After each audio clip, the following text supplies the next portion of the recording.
use cases of Web3 through DePIN. This episode of the DePIN Hub podcast is brought to you by Nodi, the new Node as a Service product by DePIN Hub.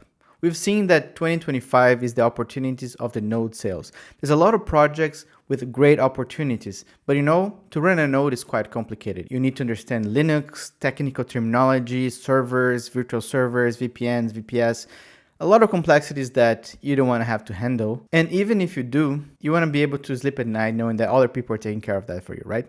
Leave this work for the nerds. We guarantee that you're going to have the best service possible and all your nodes are going to be generating passive income for you every day without you having to do any work. So go to deepinhub.io/nodes.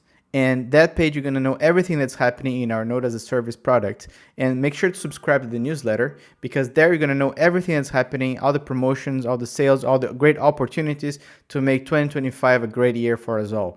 Hello, everyone. Danny from DePIN Hub here. Today we have Theo, co-founder of Silencio. They were actually in the podcast back on episode 4. That was end of 2023 or beginning of 2024. I invited them over again to the podcast to talk about all the progress and all the things that's happened through the last year. They recently TGE. There's a lot of excitement actually happening on the Silencio ecosystem. And it's just a pleasure to have you, Theo, on the podcast today. Let's just get started with this episode. So over the past year, Silencio has achieved significant milestones, right? Including securing 2.5 million in additional funding, reaching over 400,000 active users. What were the biggest challenges you faced in scaling this platform to this level? By the way, I think I'm user like 140 out of the 400,000 users, so I'm very happy about that. If you join Silencio right now, use the code Hotspotty for like some free coins. Let's go. Yeah, absolutely, Daniel. First of all, thanks again for having us or myself here today in representation of Silencio. And it's an honor being on your 64th or 65th show that you aired. Well, big congrats to you. I mean, as I said, we were your fourth episode.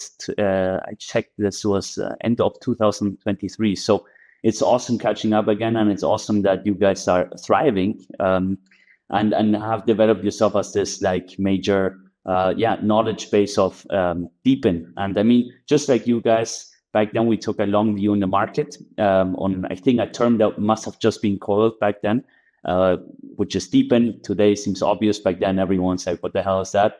And I think that back then we already saw this huge potential, right? So of like coordinating human behavior to essentially build out decentralized networks globally.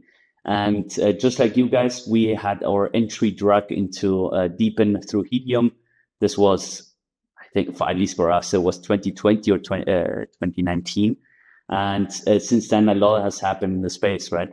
And I think since you had us on the show, we have grown 17x in users. I actually just made the numbers. Back then, we were, I think, at 50,000 or about to cross 50,000. And so if we were just to take that as same assumption, if we were to have a podcast in a year's time again, that could potentially mean that Silencio has 15 million users. Obviously, it's not a testament, the past is never a testament of future performance, but it does give you an indices that DePIN is a massive scalable, it has massive scalable potential behind it. Yeah, no, exactly. It's just super cool to see the progress. I do think that in a year from now, definitely, I don't know about 15 million, but definitely much, much bigger. Because I see you guys are just starting, right? Like maybe let's do like a quick TLDR, like about what happened last year until where you guys right now. Surely on the supply side, we've grown heavily. We have raised more capital through a seed round. Back when we did the first podcast, we had just closed our pre-seed that was led by Borderless. And then we did a seed round that was led by Blockchain with co-lead of Borderless. And then we actually ended up doing a private sale end of last year. And so all of that had total to 4.9 million raised up to date. And that was really used to fuel both the growth on the supply and as well as the demand, especially on product development features that drove that. We had launched a completely rebranded product, focusing a lot on intuitive user design and elements that essentially drove adoption. And so I think all of that was what came together for us to grow into what we are today. And yeah, Yeah, no, exactly. I think just following everything that happened through the last year, I can clearly see the excitement, the community, a lot of people building, a lot of, and even the app, right? The app has an amazing user experience. It's super easy to use. It's fast. I could see the progress as well, right? Because I've been using since like I guess almost like the first version, and then how it is right now with like 400,000 users on the platform. no, I can. more. So crossing 900,000. So Whoa, okay, that's like more than double that I just said. Sorry about that. It's like it's massive. So I can imagine that working with this level of like this amount of people, what are the main challenges you guys had by scaling this product, right? Because it's like a lot of data. right. So I think like any DePIN is finding your unit economic. So you can imagine that hosting this level of activity, especially when it comes to such a low barrier of entry, anyone with a smartphone can download the app and start adding value.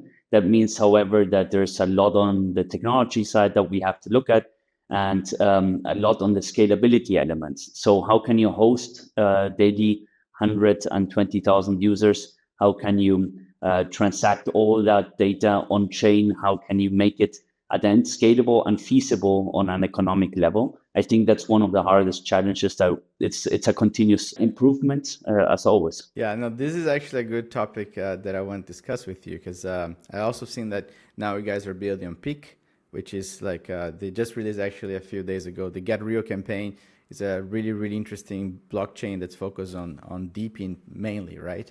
And you guys have been doing on-chain and like registration of all the activities, right? What are the main advantages that you found by working with Peak in terms of scalability, security, user rewards? How has it been the experience of working with Peak? Because I think they're gonna grow a lot as well, but they're still quite early, right? Yeah, definitely. And I mean, the whole spaces, right? I'm going to give you a top-down approach, if you like, on why peak, because we did get this question often throughout the last years. And laser focus, it all boils down to laser focus. And when we started talking here, we were talking about this element of juggling, juggling so many things as an entrepreneur. And you got to find the focus on the day-to-day doing the activities that are going to add most value to your business. And I think with Peak, what I saw in there early on was, these founders that were building to the bear market, which for me is criteria number one. So you actually believe long term, and second, you have a very laser focused vision on what you want to enable, and you can't be the best at everything. And so these guys really came out from building 7 years in the shadows, and then bringing that all into the Web3 space. And so they really understood what it means for IoT gadgets to be interconnected. They had a very clear vision, and we wanted to be a part of that. And like in comparison, there's other great chains out there, right? But I think like if you decide to be the home of the DePIN, that's your unique sauce. Yeah, that's on the vision side. And obviously in the technical side, it has to enable super fast and cheap transactions. Again, going back on the scalability element.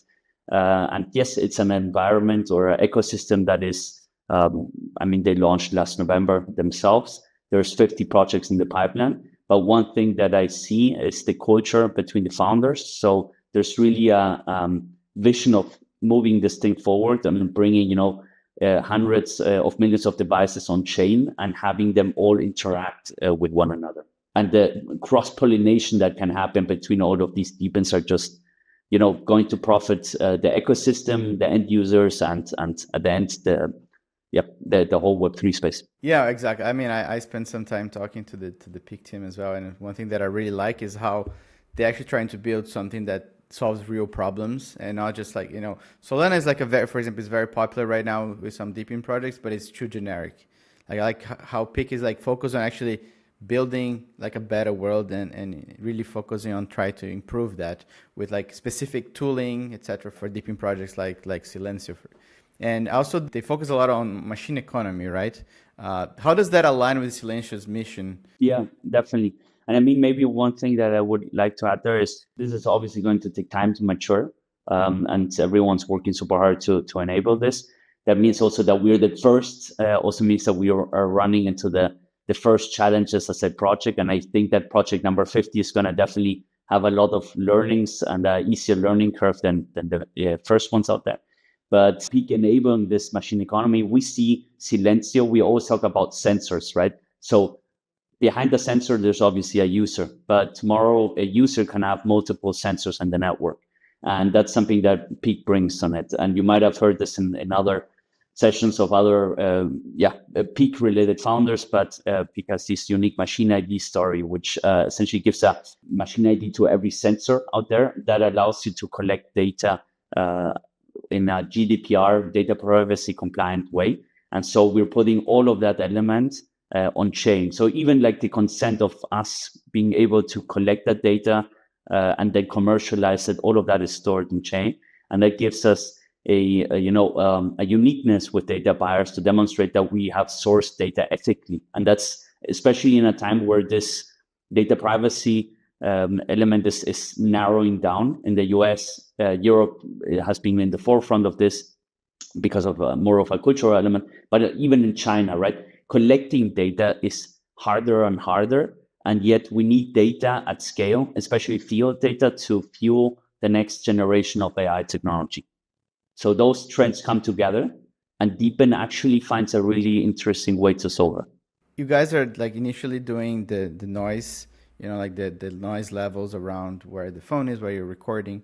But I've also heard that you guys are starting to think to actually measure different sensors, measure more things. Yeah, definitely. And I think this is, since we did our first episode to today, one of the biggest learnings is that having such an engaged and powerful community behind means that it's that's your biggest asset as a project, as a network.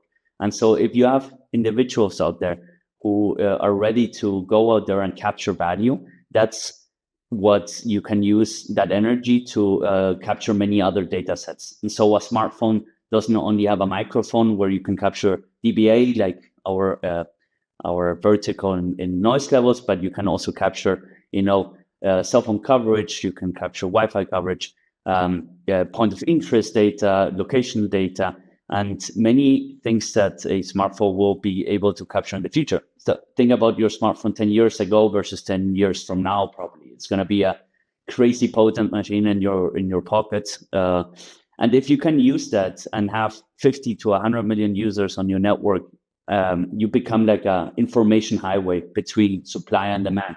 So again, you can source data ethically. You have people who want to sell their data.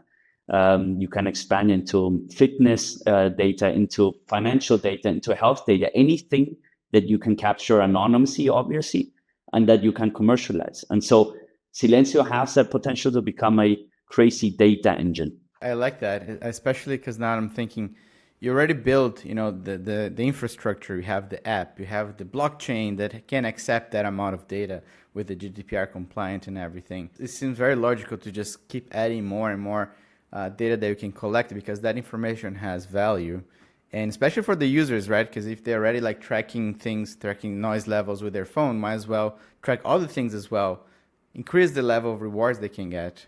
And also for you as a company, you have more levers, more markets that you can work with in terms of like not just noise, but also maybe you can also track Bluetooth and wireless signals. You can do like so many more health information, like you're saying, right? I mean, and you got to think that some of these markets are super established, right? Like point of interest, location data, all of that is already 20 billion and growing, double digit every year. It just becomes harder to source that data at scale. And I think that using that mechanism and having that audience that wants to commercialize the data, that's really the strength. And it's going to be a winner takes all market for software DePINs. So how can you create that large audience to then start going into different verticals? Yeah, I mean, I guess you guys are definitely on the right path, right? Like securing like almost 1 million active users, and then it's actually quite easy for them. Like, okay, actually, you can make some more passive income by just adding more and more different sensors that your phone has. And imagine like the thing is the dynamic reward elements that you can give, because some data sets are not going to be as valuable if you're sitting in Vietnam versus in the US. So that's just a very it's based on the business elements on the demand side. So obviously a user in the US is going to be more worth for certain businesses than somebody sitting in Vietnam. That doesn't mean, however, you cannot use that user base in Vietnam to perform like machine learning tasks where, you could reward them for that. And so there's, that adaptability of rewarding different activities with different points. Yeah, that's exciting, right? I think now that you have so many different data points for different sensors, you can actually choose which ones are best for each part of the world, and in the end, allow those users to have some sort of like extra passive income at the end of the month. So that's super exciting. January 2025, like around a month ago, right? You guys did the SLC token launch. How was the process of go through the TG? How does it unfold? I know that every founder that I talk to say like the TG moment is a lot of work. Like you don't sleep much. There's so many moving parts. How was that for you guys? Yeah, I guess I can only confirm that. So you don't sleep much, but we worked tirelessly and, give us a big sense of like pulling the entire team together. We actually sat throughout the 2 weeks before, everyone in the same room. It's a difficult process that is, accompanied with a lot of ambiguity and a lot of external factors. There's market dynamics. So there's things that you're not going to be able to control, and you have to be okay with that. And I think founders out there want to, especially in such a time, do the best they can, but there's simply things that are going to be out of their control. And so I can only tell any founder there that when they go through that, focus your energy on things that you can control. And at the end of the day, it's just one step in the whole process, right? So I don't consider this the epiphany of Silencio. It's just the beginning, right? So if you do things right, over time, that value is going to be translated to the token set. So to be honest, I'm super glad we have that behind us. Now everyone's like behind the keyboard again, heads down, building, not going to conferences. And I'm 100% certain if we do the right things for the right reasons, that value will translate back to token, and the token holders. Yeah. 100%. I think there's a lot of like milestones that the crypto DePIN project goes through, right? Like it's of course starting the community, launching the app, and then like the pre-seed or seed round, TGE. Those are all like very like big steps that the project needs to go through. But I feel that okay, now that you're ready, you guys secured the seed round. Now you have like the TGE behind you. Now it's really time. Okay, let's grow this thing to like 10, 100x. That's the exciting part, right? So we got that out of the way, and being in the position to effectively use the capital to grow super strong on both demand and supply is the sky's the limit in that sense. And the cool thing is like every time I see the progress with Silencio or Peak or other DePIN projects, I'm here like, let's go. There's because I know how much work and how much like sweat and tears you guys been through to get where you are right now. So it makes me like a proud community member to just follow the progress, right? Well, likewise with you guys. I mean, you're like, everywhere in the DePIN space. So I think that's also for the continuous grind. Congrats on that. Thank you. Yeah, no, we definitely do grind a lot, and I mean we're building something that we love, right? So that in a way gets easier, but it's definitely not easy to, build. For example, we don't know, like the market's looking good. It's looking that's gonna be hopefully an uptrend, but it's also like you, as a founder, how you're gonna survive the bear market, the bull market, and continuing to add value, no matter what the crypto sentiment. Because one thing I like to say is crypto is a small part of a DePIN project, right? The value that you guys are building, the outside of Web3 part of the project, it should be much more important than the Web2, the Web3. 100%. And I think that, at least in DePIN, we should try not to focus on price actions and things like these. Honestly, we tell this to the team as well. Like you're not gonna, to move any charts by looking at it. You have to really focus on building. And if you look at the macroeconomically, obviously we can talk about that in a different podcast, I guess. But the general outlook is super positive. And I think that utility tokens with a clear buy and burn mechanism, and that drives value, and that value flows back to users, is going to work. And DePINs have this unique position to bring that power back to users. And talking about the token itself, do you have any early stage use cases for the token within the ecosystem? I saw that like you can stake, maybe you can use the token to buy something. Like what are the things that you guys like thinking about? Yeah, exactly. So staking is live, and we had great stats on that. So like 80% of the community members on the airdrop day decide to stake either for 3 months or 6 months. Even some staked, I think, 16 or 18 months. I don't know. So that's just a great testament on that. But obviously, that's the easiest one, right? So over time, we've been giving you access to premium features, accessing our data marketplace, both for B2B and B2C.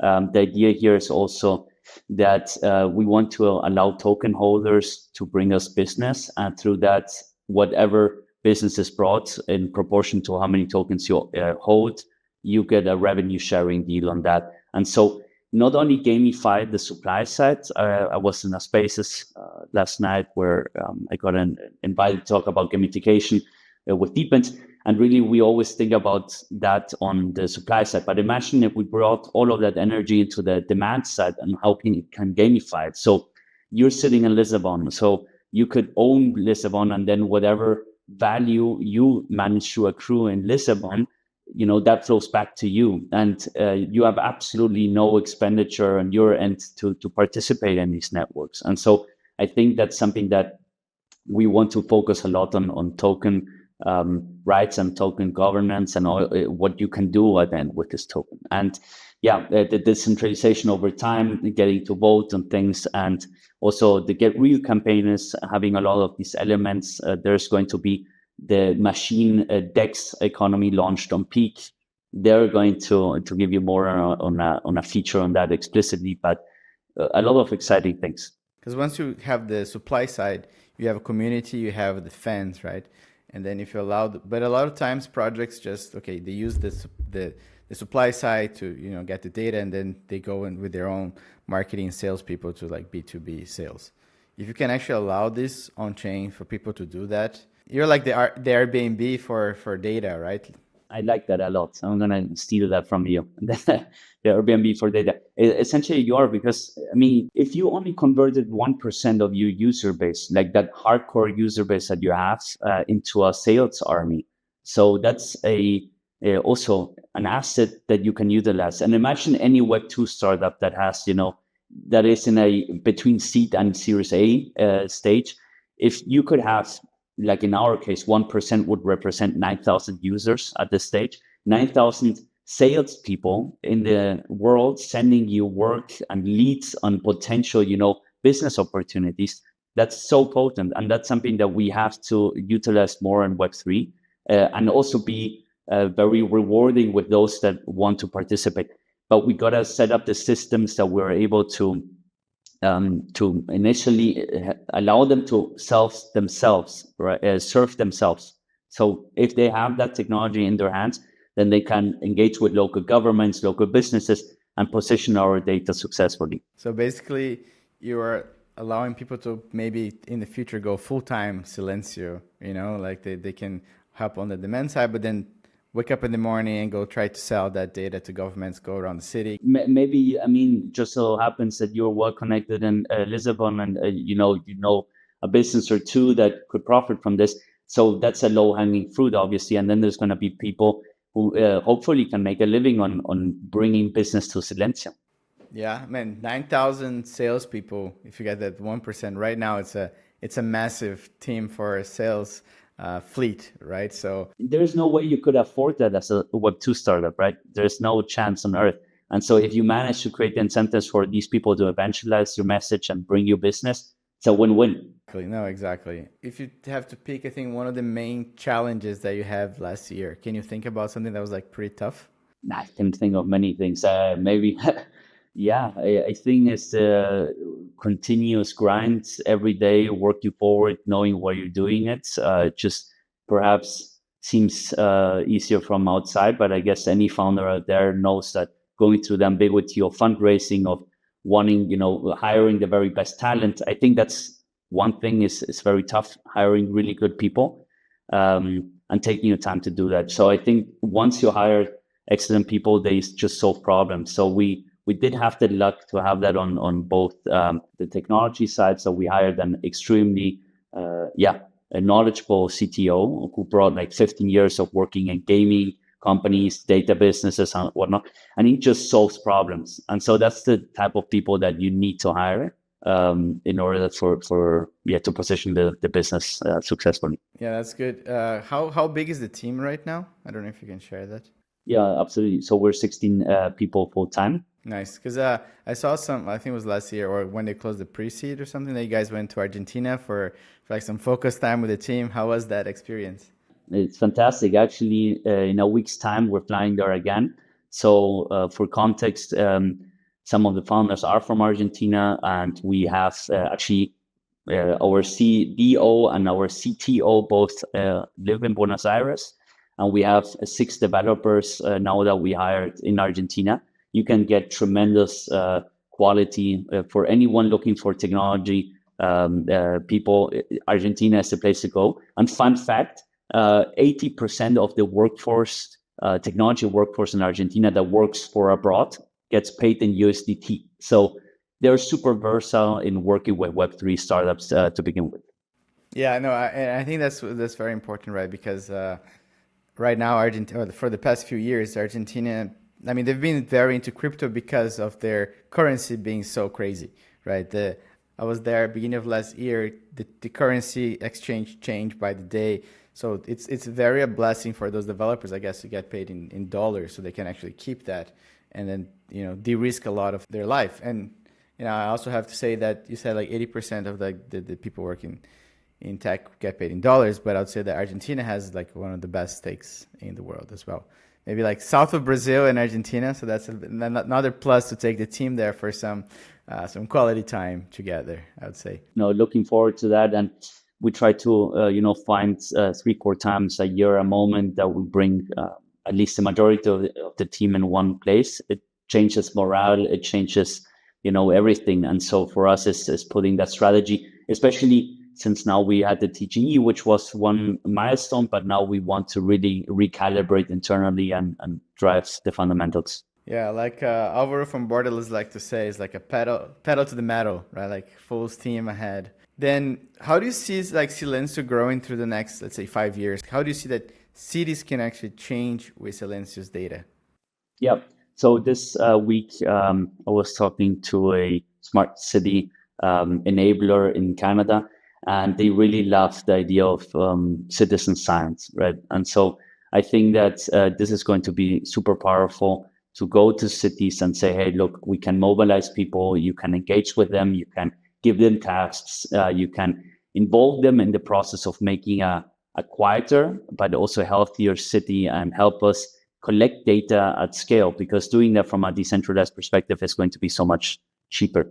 And so there's a DePIN that I really like, is Plexus, I think they're called. And so these guys, they crowdsource data with drones. And so cities have to map out, their cities from the sky. And so they just work with this DePIN, and they say, hey, you can do this at a fraction of the cost. And so having that interaction between citizens and governments is going to be vital in smart city planning. Yeah, and I guess the cross-pollination, or like DePIN projects utilizing different data sets, like, like you have the drone pictures, but then you can have the pictures and you can correlate with the air quality, correlate with the noise level, and then you have this really understanding how the city works, right? Like if it's a noise place, maybe like a bustling neighborhood or things like that, and how can we improve that, lower the, like, I don't know how, but it can improve the noise, etc. No, I mean, absolutely. And with noise, for example, there's a company that used to be called ShotSpotter in the US. They're publicly traded, and they essentially built the hardware and the infrastructure for cities to measure like hyperlocal noise, but with the aim to spot shots. So if there was a gunfire, they could pinpoint very fast where that shot has happened, and in that case of emergency, then contact directly the police and then reduce the reaction time. So like catastrophic events are definitely one thing to look at, and obviously a use case. Did you guys think about like having some sort of like DePIN hardware that is like that stays one place and is always measuring? Because that could be this use case as well, right? Triangulation of noise. Yep. I think I always say hardware makes sense for specific projects. In our case, we always said, let's go the software-based approach, which allows a scalability element, and then really see where the demand is. And where you have this demand and they ask for specific hardware, there's already cases of these, like working with businesses that really want to understand around the clock how noise changes, like hotels, for example. That is like a B2B use case where hardware would make sense. So I think to answer your question, if there's a criteria that we know hardware setting makes sense, we're super open to integrate that in the future. Yeah, because I guess you can even start having like a old Android phone that you have in a drawer that's not being utilized. Maybe there's could be an option on the app that okay, Raspberry Pis, yeah. yeah, just put a little hat on the Raspberry Pi with like a microphone, and then you can just leave it on 24/7. That's something fun to build, right? Like there's a lot of people using cell phones that they're just like old phones that can definitely use this. Tell our listeners what's up with you guys. Where can they join Silencio? What's the best way to be on top of everything that's happening? Because you guys are moving super fast. Yeah, so obviously the one source where you're gonna find everything out. The official communication line is Twitter, so X. You can also join our Discord, and yeah, LinkedIn, TikTok, or whatever channel that pleases you, I think. And then how to participate is going to your app store, iOS or Google Android, downloading Silencio Network, using a referral code, maybe Hotspotty's referral code, and then yeah, simply joining the network. You're gonna see it's a smooth, an easy way to join DePIN. Yeah, I know. I have like many days trick on the app. I really like it. I think it's super easy to use. It's just exciting. I've been sharing this with like everyone that I know. Yeah, just make sure to go to the App Store, iOS Store, use the code Hotspotty from see some free tokens. And yeah, this episode is going to be also listed on deepinhub.io with the project Silencio. We already have the first episode. That was like episode number 4, end of 2023. And I'm excited to maybe record another one in a year, like continuously see the progress. Let's do this, yearly. And maybe next time, we do it in person in Lisbon. Yes, let's do over like a barbecue or something. That could be fun as well. I bring the meat, the Argentine meat. Yes, let's do some like cooking championship, because I'm from the south of Brazil, so I also like some grilling. Thanks so much for joining the episode. I think it was very interesting to see what you guys are. The future is looking super bright for like Silencio, for the partnership with Peak, for everything that's happening in the space. Everyone that's listening out there, make sure to subscribe to whatever you listen to this, if it's on YouTube, on Twitter. I don't know. There's so many places that we share this podcast. Just make sure to follow up, because there's a lot of cool founders that we're going to be interviewing. Thanks so much, Theo, for the episode. I think I'll see you not so soon because you guys are in the build mode, but I'm definitely going to see you soon enough. Thanks so much, Daniel. Have a good one, man.